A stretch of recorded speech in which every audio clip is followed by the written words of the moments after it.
जनाब स्पीकर, मेरे दोस्तों ने बहुत से तकलीफ और मसाइल जो बयान किए, असल में इनको अगर मजमूई तौर पर कहा जाए, बलूचिस्तान में हुक्मरानी का बोरान है। इसको कहते हैं गवर्नेंस का क्राइसिस।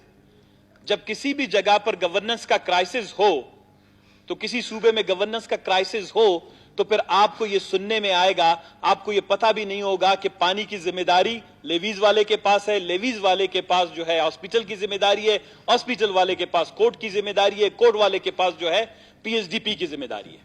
ये किस वजह से ये सारी चीजें पैदा होती हैं? ये अनारकी, ये जो आप देख रहे हैं बदनज़मी जो हमारे माशरे में, ये गवर्नेंस का क्राइसिस है।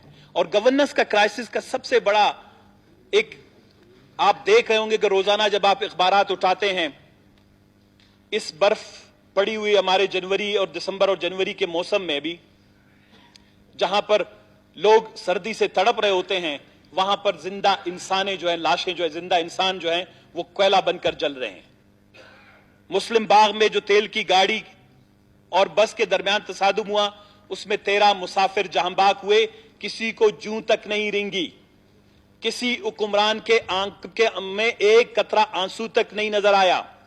किसी एक भी हुक्मरान ने या सूबे के जिम्मेदार शख्स ने प्रेस ब्रीफिंग, प्रेस कॉन्फ्रेंस या कम से कम टेलीविजन या किसी और मीडिया के जरिए से इज़हार अफसोस तक करते, उनके खानदान के पास जाते, हेलीकॉप्टर और जहाज जो कार रैलियों में और शादी ब्याह के तकरीबात पर जाते हैं, किसी की लाश उठाने के लिए वहां तक नहीं पहुंचाए गए। जनाब वाला, ये वो जो हमारे शहरी हैं इस सूबे के, आप अंदाजा लगाएं कि उनका हुक्मरानी पर और हमारे इन इदारों पर एतमाद कैसे होगा।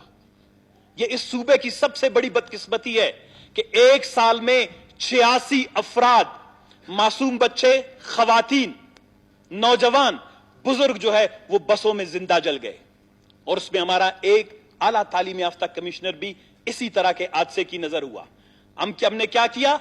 हमने बैठकर एक एग्जीक्यूटिव ऑर्डर जारी कर दिया कि जी तेल के कारोबार पे पाबंदी। लेकिन बलूचिस्तान में सिर्फ लोग तेल के गाड़ियों के एक दूसरे के हादसात से नहीं मर रहे हैं। बलूचिस्तान की बदकिस्मती अगर हम देखते नहीं हैं, सुनते नहीं हैं, बलूचिस्तान के एदाद शुमार, कोई भी अखबार छपता है, हमारे यहां मुसीबत यह है कि हम अखबार पढ़ते नहीं हैं, कोई भी अखबार छपता है, अगर उसको आप अच्छी नजर से पढ़ें, उसमें बलूचिस्तान के हवाले से आपको एक खबर अच्छी नहीं मिलेगी। चाहे ह्यूमन डेवलपमेंट इंडेक्स निकलता है इंटरनेशनली, यूएनडीपी का जो 2 दिन पहले 3 दिन पहले लॉन्च हुआ है, चाहे इस्लामाबाद का multi dimensional poverty index MPI का रिपोर्ट निकलती है, या स्टेट बैंक की रिपोर्ट आती है, जहां को जिस रिपोर्ट को भी आप पढ़े, मैं ये छोटे मोटे ट्यूबवेल, कब्रिस्तान की चारदीवारी, नालियों की बंद होने की बात नहीं करता। हम बड़े जिम्मेदार लोग हैं। वी हैव टू अंडरस्टैंड ये सूबा मुसलसल जवाल की तरफ जा रहा है। और मैं बार बार इस बात का इजहार कर रहा हूं कि हम लोगों के ऊपर खुदावंद तबारक ताला ने बहुत सी जिम्मेदारियां आयद की है। जो जिंदा जलते हैं, जो भूख से मरते हैं, जो बगैर अद्वियात के मरते हैं, जो बगैर तालीम के जो है हमारे माशरे में तुलबा जिंदा है, घूमते फिरते हैं, इन सब की जिम्मेदारी हम पे है। और ये सब गवर्नेंस में आता है। कोई भी रिपोर्ट ऐसी नहीं है जिसमें आप देखें कि बेहतरी आई हो।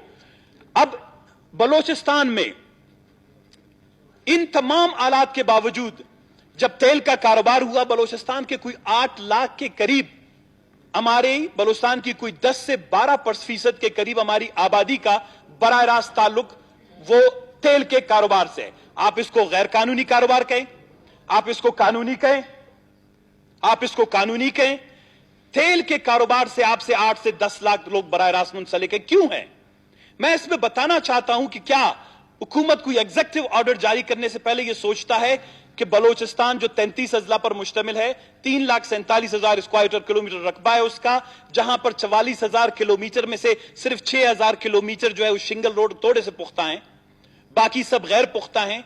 क्या बलूचिस्तान के लोग जो 86% गुर्बत का शिकार हैं, वो 160 रुपए, 140 रुपए जो है वो पेट्रोल खरीद कर अपने किसी बीमार को अस्पताल तक ले जा सकते हैं, अपने बच्चे को मोटरसाइकिल पर बिठाकर स्कूल तक ले जा सकते हैं, अपने सब्जियां, अपने जो अनाज वो अपने गांव और देहात से उठाकर मंडी पहुंचा सकते हैं। हमने कभी भी एक जिम्मेदार हुक्मरान की हैसियत से बैठकर उन गरीबों के जो है उस मिजाज में, उन तकलीफ और मुश्किलों को समझकर जो है कभी पॉलिसी नहीं बनाई है। कहीं पर मुझे क्वेटा से बाहर निकल के मुझे पीएसओ का, शेल का, कॉलटेक्स का, पता नहीं बाहर और कंपनियां हैं, किसी का भी मुझे पेट्रोल पंप दिखा दे, नहीं है। अगर बलोचिस्तान में, ये तो हुकूमत को चाहिए था, 18th अमेंडमेंट के बाद बलोचिस्तान में आप ऑयल के बिजनेस को रेगुलेट करते, आप वफाकी हुकूमत के पास जाते कि हमारे यहां गुर्बत है, हमारे यहां बेरोजगारी है, हमारे यहां फासले बहुत ज्यादा हैं, हमारे यहां शरह इनकम या जो हमारे लोगों का इनकम है, आमदनी, वो बहुत कम है बाकी सूबों की निस्बत, एग्रीकल्चर लो है, we need an special policy. हमें बलोचिस्तान के हवाले से एक खुसूसी पॉलिसी की जरूरत है।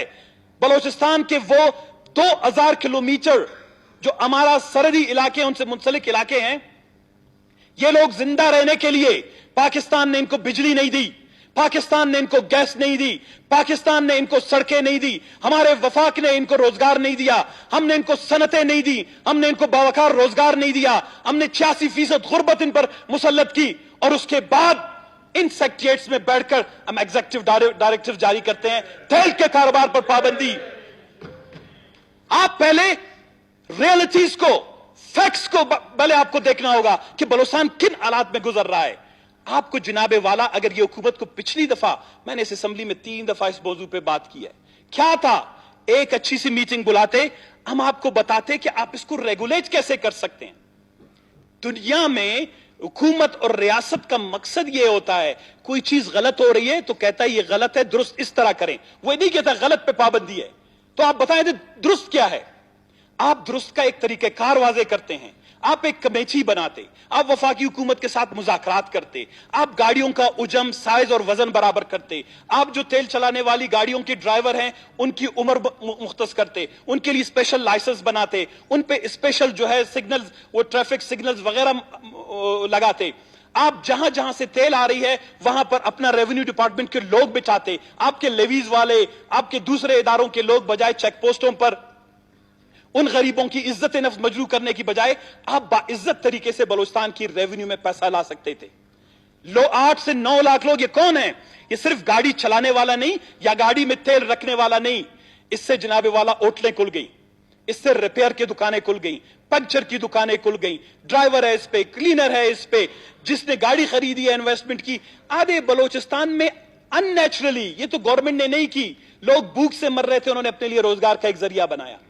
अब हुकूमत की जिम्मेदारी क्या है कि आप इसको एक बेहतर तरीके से आगे बढ़ाएं। बदकिस्मती यह है कि बजाय आप बलोचिस्तान में ऐसी संजीदा चीजों पर सोचते, क्या किया जनाबे वाला, कहते हैं अपोजिशन जो है गलत बयानी से काम लेता है, चंद शरपसंद अपोजिशन के रहनुमाए, पहले तो लोग अपोजिशन को टोकते थे, आज तो सरदार साले मोहम्मद बूटानी जैसे सफेद रीश मोहतरम इस कैबिनेट के रुकन को भी आज यहां पर गैर मुंतखब, और मैं तो कहता हूं कि गैर मुअज्जिब और बेहदब लोगों ने आज सरदार साले मोहम्मद बूटानी जैसे साहब लोगों को नहीं बख्शा। कहते हैं जी सना बलोच साहब और अपोजिशन के लोग, वो कहते हैं ये गलत है। ये है जनाबे वाला provinces forgo uplift plans return ₹202 billion to centre. इसका मैं एक मुख्तसर पढ़ूंगा जहां पर बलोचिस्तान ने 37 अरब रुपए, ये खबर है, मैं सबूत के साथ लाया, ये खबर है, उसकी वेबसाइट पे छपा हुआ है। मैं अंग्रेजी वाला नहीं पढ़ूंगा, शायद किसी को समझ नहीं आए, 4 ट्रिपल और 2 है, पता नहीं। तो मैं तरक्याती फंड्स कम खर्च होने से अकाउंट सरप्लस हुए वजारत खजाना।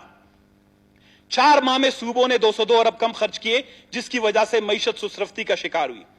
वफाकी वजारत खजाना ने कहा है कि तरक्याती फंड्स कम खर्च हुए, ये मैं नहीं कह रहा, वफाकी वजारत खजाना कह रही है, सुने। और सूबों के अकाउंट सरप्लस में गए। जियो ने इसके मुताबिक वजारत खजाना का अपनी वेबसाइट पर जारी बयान में कहना है कि रवां माली साल फलाना, और इसमें यह पाकिस्तान का माशी फलाना, बलोचिस्तान के 86 अरब रुपए रेवेन्यू में से 37 अरब रुपए खर्च नहीं किए गए।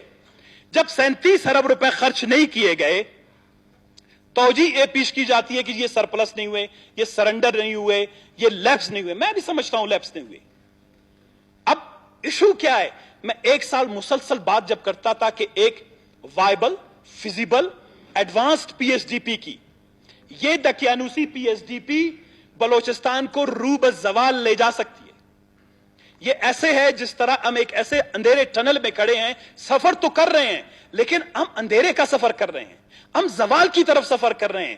ہمیں خیالی طور پر لگ رہا ہے کہ ہم ترقی کی جانب چل رہے ہیں, بالکل سفر ہے.